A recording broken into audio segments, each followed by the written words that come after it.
Hi everyone.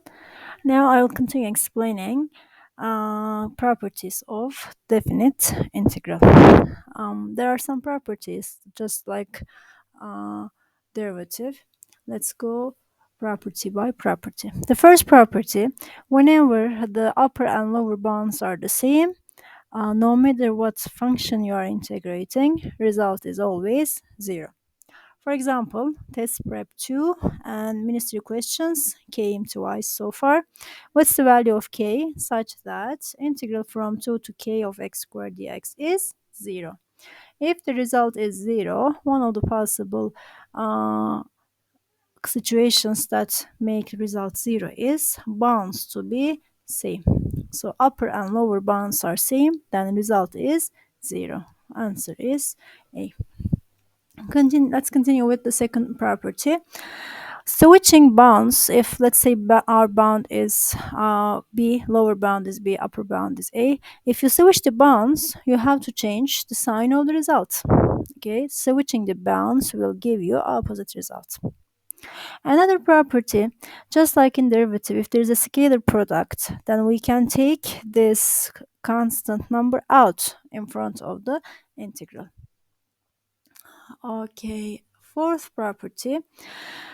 Integral of sum or difference of two functions is same as sum or difference of integrals of the same functions. So we can break these integrals into two parts if necessary. Let me explain fifth property too and start solving questions about those properties. Property 5. Um, their integral from a to b of a function is equal to integral from a to c and c to b. It is like that. To illustrate it in your mind, let's consider this integral as an area. If we are finding area from a to b, I can find these areas by finding areas separately. Let's say I'm finding area of the first part, area from A to C, and I am finding area from C to B. Adding them up will give me area of the whole figure. Okay, so as in the fourth property, I can break this up into two with different bounds, of course, from A to C first and then C to B. Now let's start solving questions about these five properties. Study Guide 12. Given that integral from 0 to 3 of f of x is 4, 3 to 6 f of x is negative 1. Evaluate the following. First one, what is 0 to 6? I have 0 to 3, 3 to 6. In order to get 0 to 6, let's say I have something like that. I have my function starts from 0 until 3. I am given an integral, the value of the integral as 4. From 3 to 6, I am also given a value as negative 1. I'm going to add them up to get the total area. It's something like that. But since it's negative, it's going to fall down, actually. Like the fifth property. Fifth property. Sorry, not here. For the first part.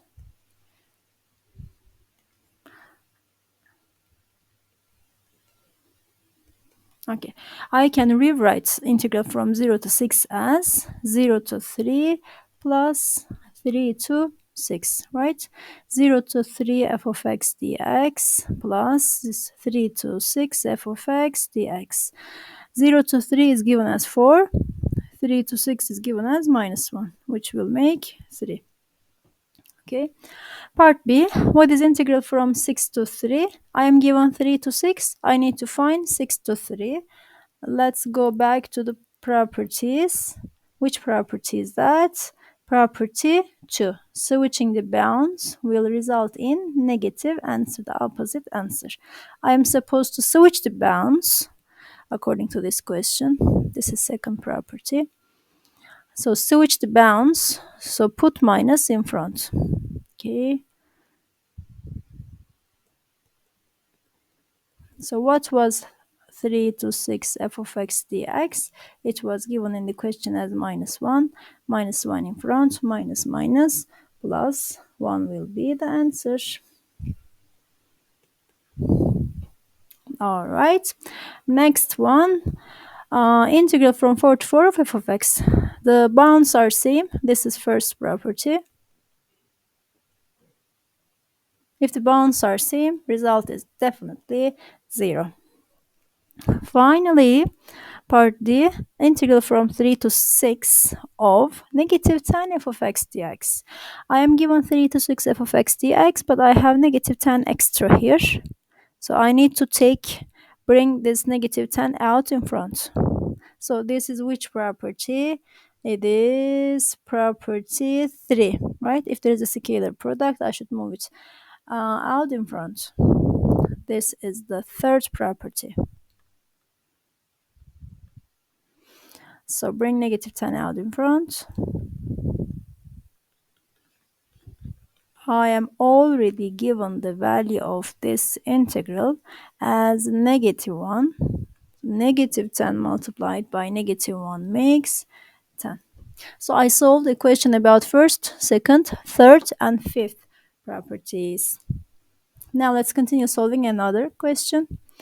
Partial test 3. If integral from negative 1 to 2 of f of x is given, negative 1 to 4 is also given. So find negative 1 to 2 of x minus 2 f of x dx.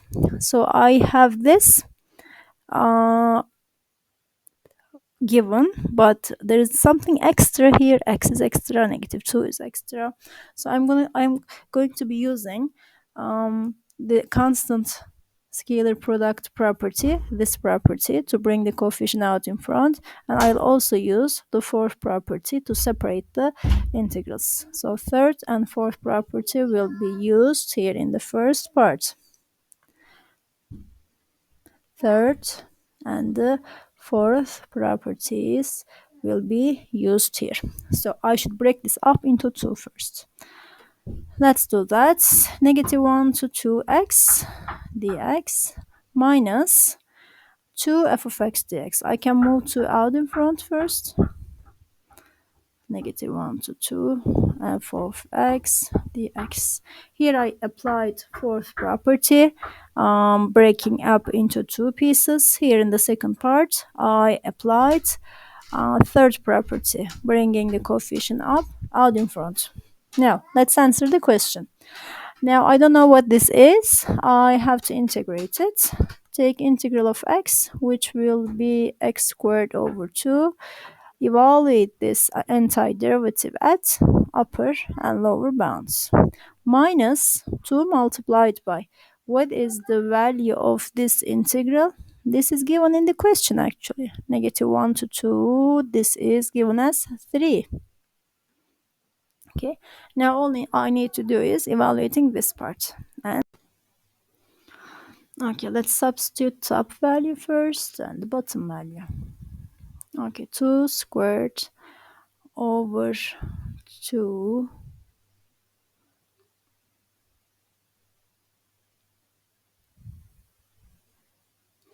minus negative 1 squared over 2 minus 2 by 3 is 6. Here I have 2, here 1 over 2, here I have negative 6. So I have negative 1 over 2 minus 2 minus 4 is 4, 6 is 4, equalize denominators, 4 times 4, 2 times 4 is 8, so negative 9 over 2 will be the answer. Okay, next part, from integral from 2 to 4 f of x dx. 2 to 4, I don't see 2 to 4. I see negative 1 to 2, negative 1 to 4. I have maybe something like that. Negative 1 to 2. I have integral under negative 1 to 2 is given. Integral under this function from negative 1 to 2 is given. Negative 1 to 4, the whole thing is also given. I don't know what this part is. In order to figure this part out, we are going to use the fifth property. Okay.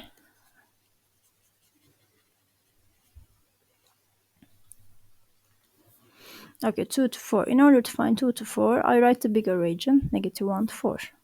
Negative 1 to 4, f of x dx will be integral from negative 1 to 2 first, plus integral from 2 to 4,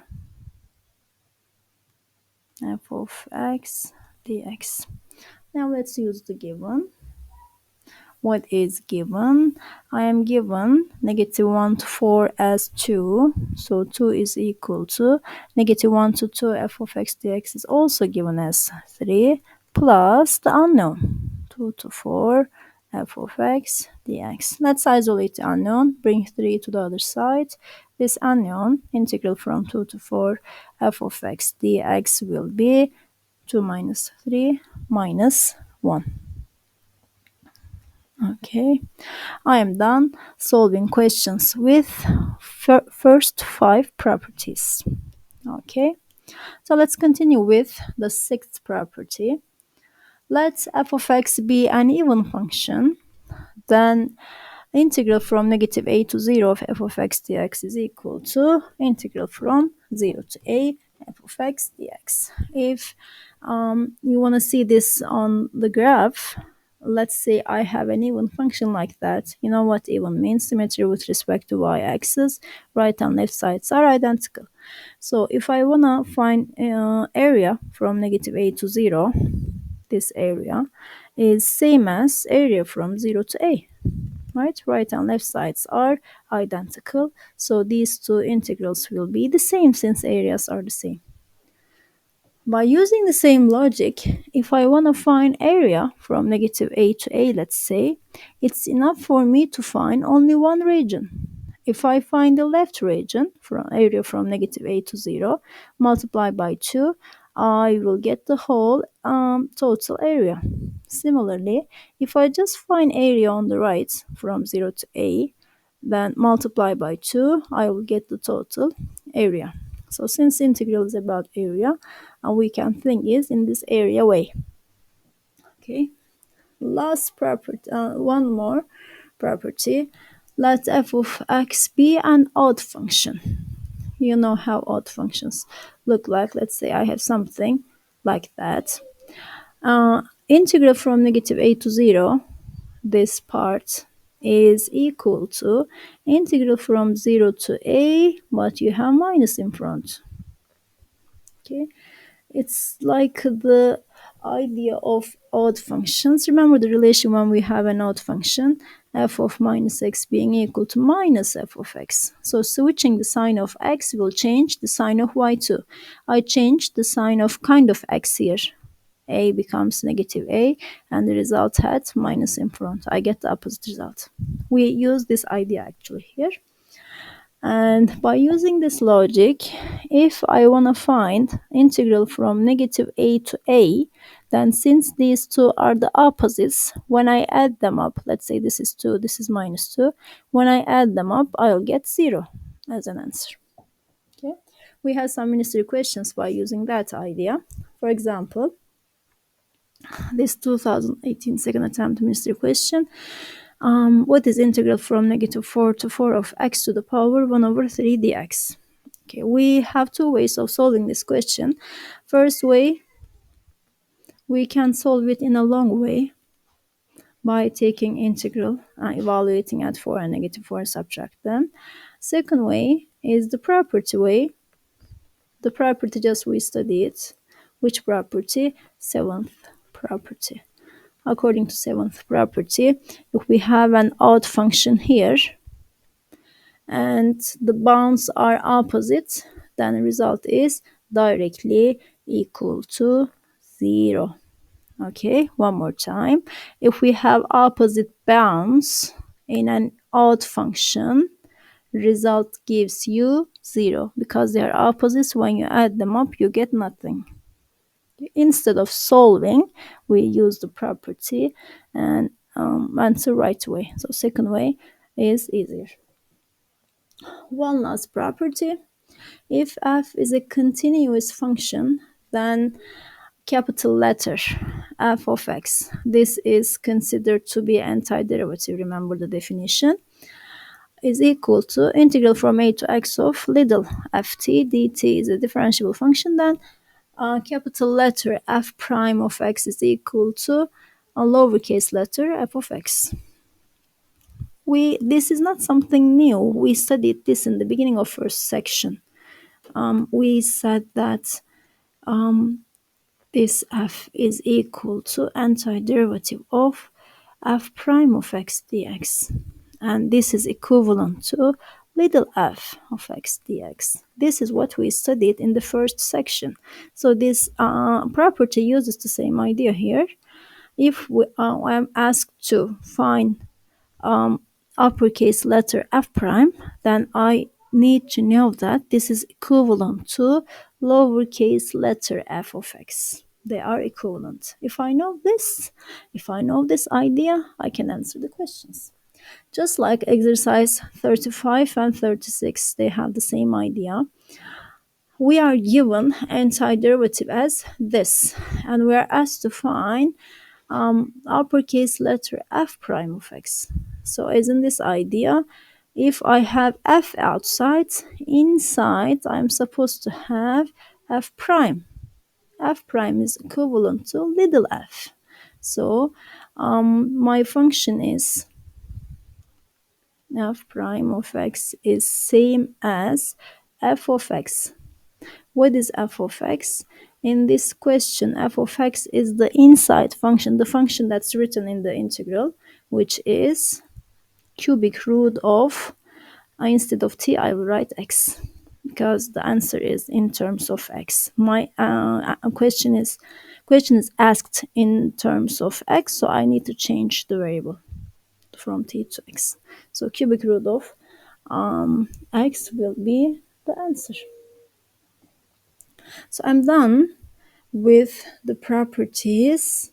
Next lesson, I'll continue with absolute value integration. These are the related questions about properties.